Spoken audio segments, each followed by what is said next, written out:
It's a home version of the Penguins postgame. And boy, if the Penguins played like that for the next 11 games, I think I could deal with it. I am Dan Kingerski on the Pittsburgh Hockey Now platforms, YouTube and Facebook. No, there was nothing wrong at the arena. I just screwed up the first couple of videos that I recorded because there were four things I wanted to mention. In the first take, I mentioned two of the four and realized, oh, geez, I need to do those other two. So in the next video, I focused on those two and forgot one of the first two.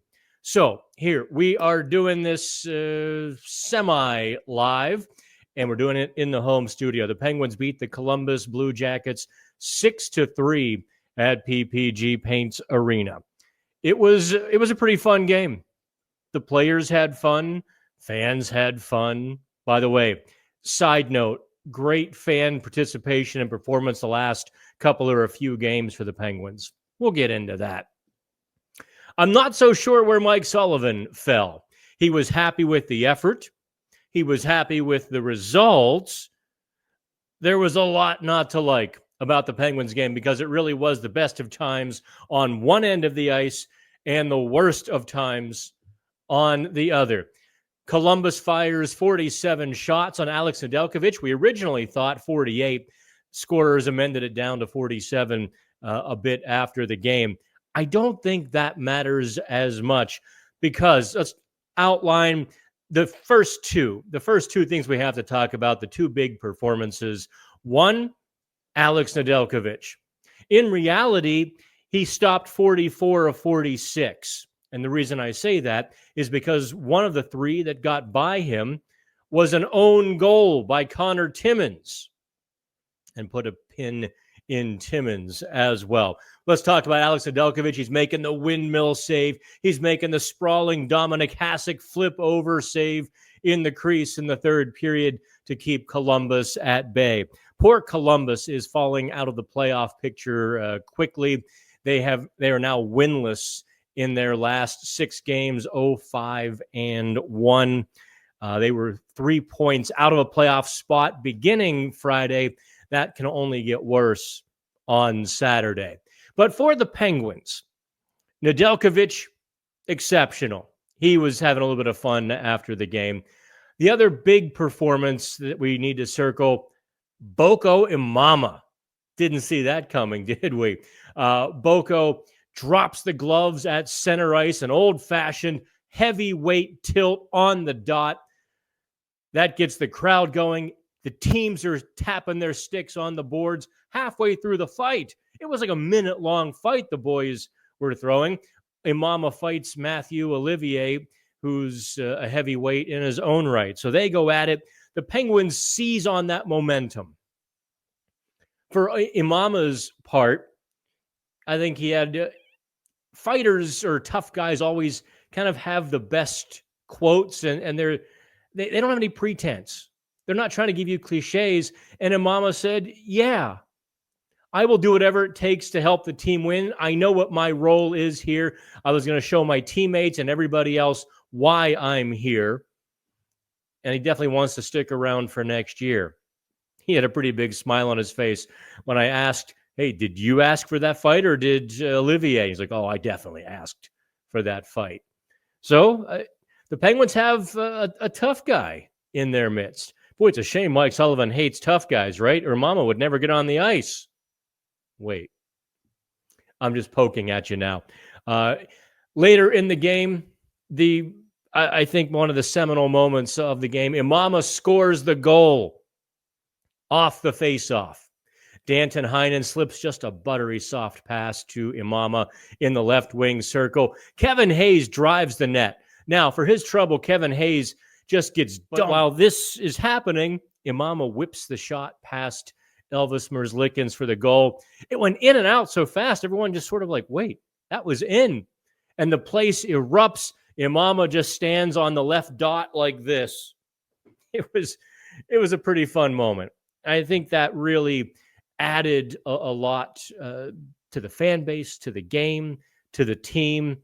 A guy like that brought so much energy and everything. Now, those are the two primary top performances. The other one I wanted to circle for you was Connor Dewar. There was a lot of consternation. You and I, the live chat a couple of days ago, I know a lot of people were like, why are they breaking up that line of Dewar, Lizotte, and Achari? Kind of sounds like a law firm, doesn't it? And we're like, wow, Sullivan doesn't know what he's doing. Why is he doing that? Well, the reality was Sullivan created a few good lines by doing that. All the buttons Sullivan pushed kind of worked on Friday, but especially Dewar beside Evgeny Malkin and Philip Tomasino. Not just did Dewar kind of drag that line into a speed, straightforward, puck pressure, forecheck, gritty, determined, get after it in the corners kind of game.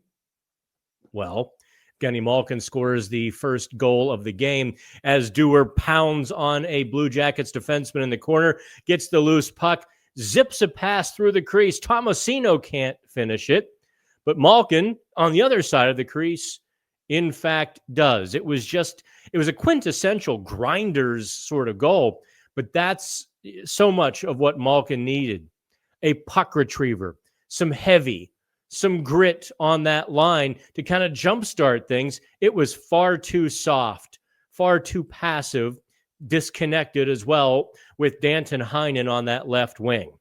By adding Dewar, he's not a big scorer. This guy was goalless in 31 games this season with the Toronto Maple Leafs.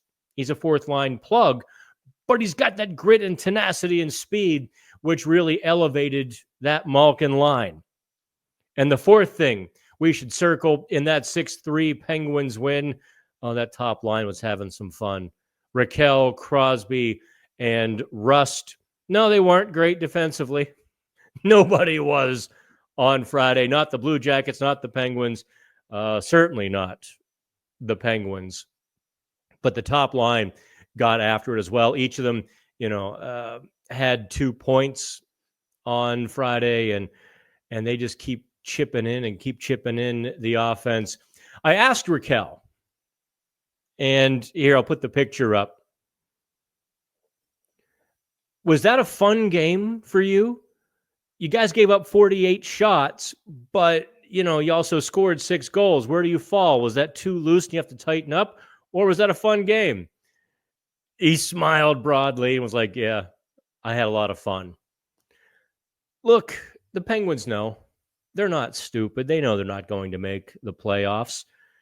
And if they play loose down the stretch here, well, that's, I guess, not the greatest thing in the world. But if they stay engaged and stay energetic, I suppose that's about all you can ask for. It really was circa 1985 fire wagon, fling open the barn doors, let the horses run sort of hockey. And I definitely could take 11 more of those. Now, Mike Sullivan.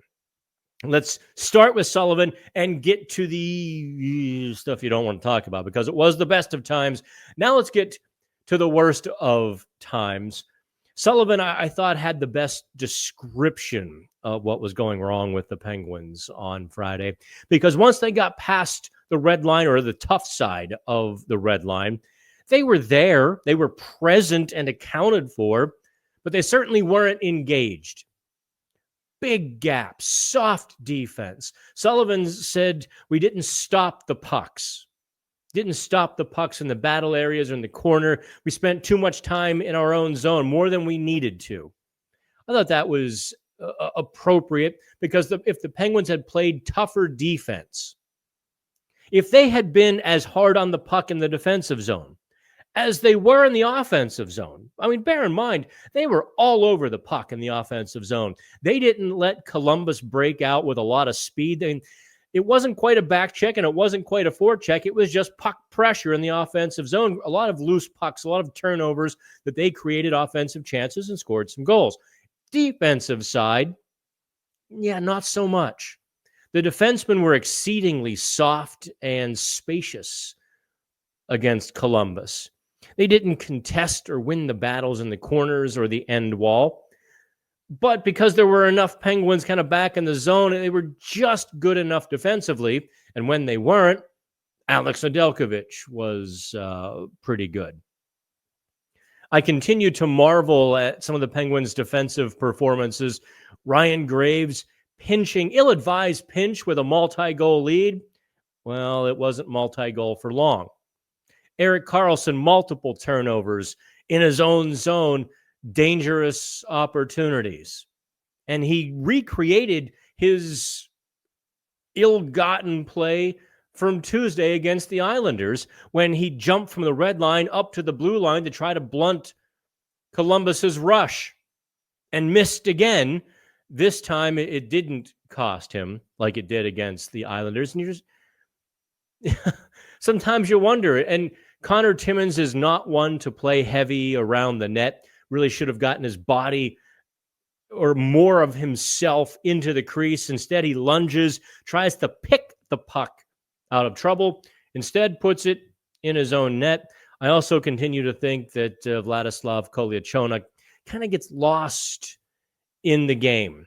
He had some nice moments. He a couple physical sequences on the back wall and a couple nifty stick handles, but I still see him just not confident looking on what's going on. And look, Sullivan said it. It's a process for young players. In 5 years, Kolyachonok, that was his 70th NHL game.